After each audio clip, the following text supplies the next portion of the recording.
I'm Shannon Miller with the Miller Elder Law Firm. And I want to talk today a little bit about some of the less notable estate planning documents that are probably the most important documents that we have in the age of COVID-19.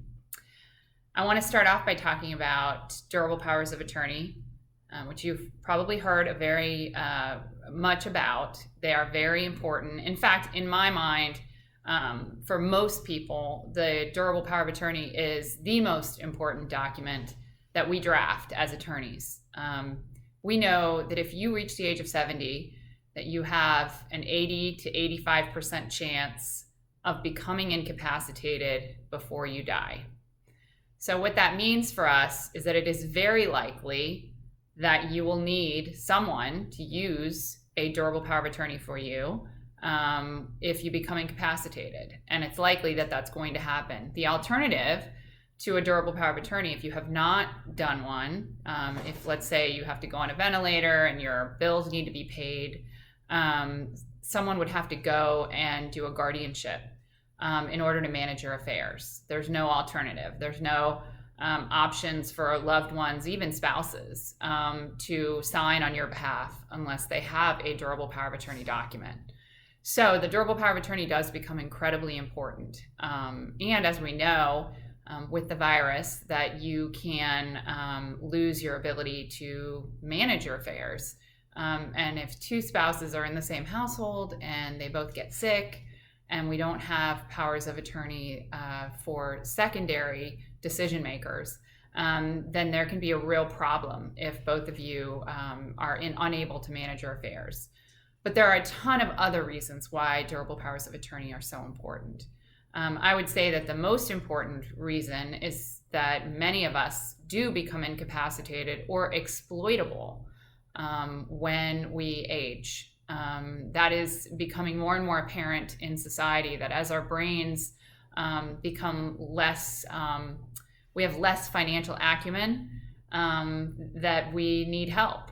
And a very difficult to swallow statistic is that we are at our highest financial acuity when we are somewhere between the age of 53 and 55.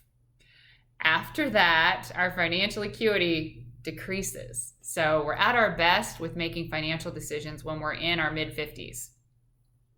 So that can be very challenging when we're dealing with most of our assets accruing after that age, and managing those assets after that age. Having an agent under power of attorney, and also like a trusted contact who can help with managing, making decisions, just being a helper, and not taking away someone's rights to make financial decisions, but potentially being that sounding board. I love to encourage people in that regard. We talk a lot in our law firm about the exploitable brain and the fact that $36.5 billion a year is lost to exploitation, which is the same amount as McDonald's earned in 2019. So that is a lot of money going out the door to scammers and exploiters, because our brains start not to be able to work as well as they may have when we were younger. So all of that creates a perfect storm for exploitation. It also creates a perfect storm for us as estate planners to give this option of a durable power of attorney so that we can have decision makers, whether or not we're in the COVID-19 arena. Durable powers of attorney are incredibly important estate planning documents. And if you need one, we can help you with that.